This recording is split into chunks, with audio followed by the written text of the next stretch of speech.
सतगुरु भगवान की जय। तो ये कबीर साहब का अनमोल शब्द है। कहते हैं ये ब्रह का अनमोल शब्द है और सतगुरु के शब्द में कहते हैं परमात्मा पाने के लिए कितनी तड़प होनी चाहिए, कितनी आधीनी होनी चाहिए, वो सब इसमें है। तो आइए कबीर साहब का करते हैं शब्द स्टार्ट। कहते हैं पिया को कोई सुहागन भावे, पिया को कोई सुहागन भावे। देखो एक ही लाइन में कितनी गहराई बता दी है सतगुरु ने कि पिया को कोई सुहागिन भावे। पिया कौन? सतगुरु। वो सुहागिन कौन? भगत। कहती हैं अगर परमेश्वर हो गया है सतगुरु आपकी दृष्टि में, अगर आपने हृदय से अपने सतगुरु को भगवान मान लिया है तो वो हो गया आपका प्रियतम। और पिया को कोई सुहागिन भाव है। आहा, अगर कोई ऐसा भगत है, ऐसा शिष्य है, कहती हैं जो अपना सुहागिन है। सुहागिन का एक ही पति होता है, दूसरा नहीं होता है।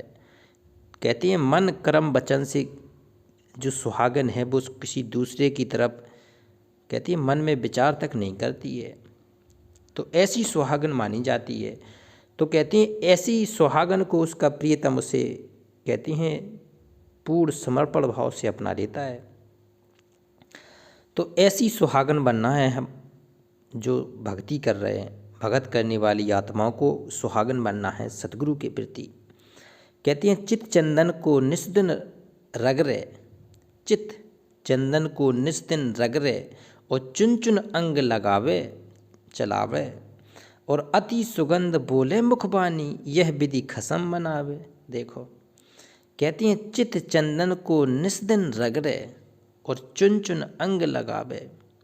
देखो कैसे अपने आप को सुंदर दिखने के लिए भगवान बता रहे हैं कि चित चंदन, ये चित करना है सतगुरु के भक्ति पर, सतगुरु के सतनाम पर, सतगुरु के नाम पर आपको बिल्कुल चित लगाए रखना है। चित चंदन को निस्दिन रगड़े और हमेशा जब भी आपको समय मिले आप सतगुरु के नाम को कहते हृदय से जाप करना है। कहते श्वास श्वास में नाम जपे और वृथा श्वास मत खो और ना जाने इस श्वास का फिर आवन हो कि ना हो। तो आपको इतना बिल्कुल चित्त को अपने सतगुरु के चरणों में लगाना है। चित चंदन को निस्दिन रगड़े और चुन चुन अंग लगावे। आहा, कहते हैं एक पल भी निकल ना जाए कि जब सतगुरु के कहते हैं बारे में आप मनन चिंतन ना कर रहे हो, सतगुरु को आप याद ना कर रहे हो। चुन चुन अंग चढ़ावे और अति सुगंध बोले मुखबानी। कैसे आधीन होना चाहिए हमें अपने सतगुरु के प्रति। अति सुगंध, कम बोले मीठा बोले, ऐसी बानी बोलिए मन का आपा खोए, औरन को भी शीतल करे आप भी शीतल होए। कहते ऐसी बाणी बोलिए, कहते ये तराजू तौल मुख तब मुख बाहर आए। और जब भगवान आपके सामने हो, भगवान से बोलना हो, सतगुरु भगवान ही होता है। तो कहते अति सुगंध बोले मुखबानी। आहा, कितना प्यार से आपको बोलना पड़ेगा। यह विधि खसम मनावे। खसम होता है पति, पति होता है परमेश्वर। तो कहते हैं यह विधि है अपने पूर्ण ब्रह्म परमेश्वर सतगुरु को मनाने की। ये विधि है कि सहज बोले, कम बोले, सहजता से रहे, आज्ञा के पालन में विलम्ब ना करे। ये विधि सतगुरु को मनाने की है। कहते हैं दावत चरण आहा और दगा नहीं दिल में और काग कुबुद्धि बिसरावे और बीते दिवस रैन जब आई कर जोर सेवा लावे। बताओ इतनी आधीनी अगर आप में नहीं है, अगर आप अपने सतगुरु को अपने दिल में नहीं बैठाए, अगर आपके सतगुरु का स्थान आपके घर पर नहीं है, सतगुरु का आसन नहीं है, सतगुरु का सिंहासन नहीं है, सतगुरु का कहते हैं सतगुरु की सारी व्यवस्था आपके घर में अगर नहीं है तो आप सच्चे भगत नहीं हैं अभी। कहते हैं दावत चरण दगा नहीं दिल में। आहा, कहते हैं आपको अपने सतगुरु का दावत चरण सेवा करनी चाहिए नित्य। अगर आप चरण सेवा सतगुरु की नहीं कर रहे हैं तो आप भगत की उस पराकाष्ठा वाले नहीं हैं। आपके अंदर में वो भाव होने चाहिए।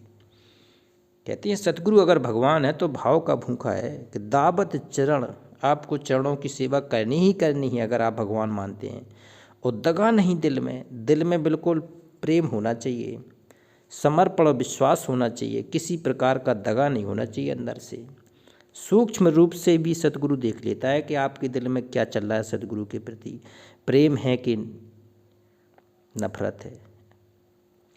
तो कहती हैं दावत चरण दगा नहीं दिल में, ओ काग बुद्धि बिसरावे। कहती हैं काग बुद्धि है मनुष्य की, जब तक कोई भगत नहीं बन जाता, साधक शिष्य नहीं बन जाता, कहती हैं सतगुरु जिसकी ज़िंदगी में आ नहीं जाता, क्योंकि सतगुरु आने से ही कहते हैं आपकी बुद्धि काग से हंस की ओर बढ़ेगी। तो ये काग बुद्धि ख़त्म करनी पड़ेगी सच्चे सतगुरु के चरण में बैठ के, और बिसरावे होते इसको ख़त्म कर दे, भूल जाए इसको। ये कागपन आपका कबीर की भक्ति में नहीं चलेगा, ये मोक्ष की भक्ति है, ये काल के जाल से निकलने की भक्ति है कबीर साहब की। तो यहाँ पे काग बुद्धि नहीं चलेगी। और बीते दिवस रैन जब आई, आहा बीते दिवस, जैसे ही आपका दिन बीत गया तो क्या आ जाएगी, रात्रि आ जाएगी। तो रात्रि में कैसा व्यवहार हमें करना है सतगुरु के प्रति। कहती है जीवित गुरु के साथ में रहना, गुरु की सेवा करना। कहते हैं तलवार की धार है, सूली ऊपर सेज पिया की ये। कहती हैं पत्थरों वाली पूजा नहीं है ये, भटकने वाली मंदिर मस्जिद में जाने की पूजा नहीं है, ये सतगुरु के प्रति समर्पण की पूजा है। भगवान पाने के लिए बिना सतगुरु के मिलता नहीं, और सतगुरु के प्रति कितना समर्पण होना चाहिए, उसकी भक्ति है कबीर साहब की। को कहती है बीते दिवस रैन जब आई, आहा जैसी दिन बीत गया और जब रात्र आई तो कर जोरी सेवा लाभ है। हाथ जोड़ के बिल्कुल आधीन हो के चरणों में बैठ जावे गुरु के, कर जोरी सेवा लाए। हाथ जोड़ के सतगुरु के चरणों में बैठ जाए, कर जोरी सेवा लाभ है। और एक एक कलियां चुने महल में, आहा देखो अब समर्पण की पराकाष्ठा है इसमें। कहती हैं एक एक कलियां चुने महल में सुंदर सेज बिछावे, और सुरत चंवर ले और सन्मुख झारे, और तबे पलंग पौड़ावे। देखो कहते हैं एक एक कलियां चुने महल में और सुंदर सेज बिछावे। बताओ अपने सतगुरु की जो सेज बिछाए, अपने सतगुरु के कहती है कितना अधीन हो के कैसी सेज बिछाना है, कैसे पलंग बिछाना है, कैसे अपने सतगुरु को रिझाना है। तो इसमें इसका वर्णन किया है। एक एक कलियां, जो कली होती ना गुलाब की,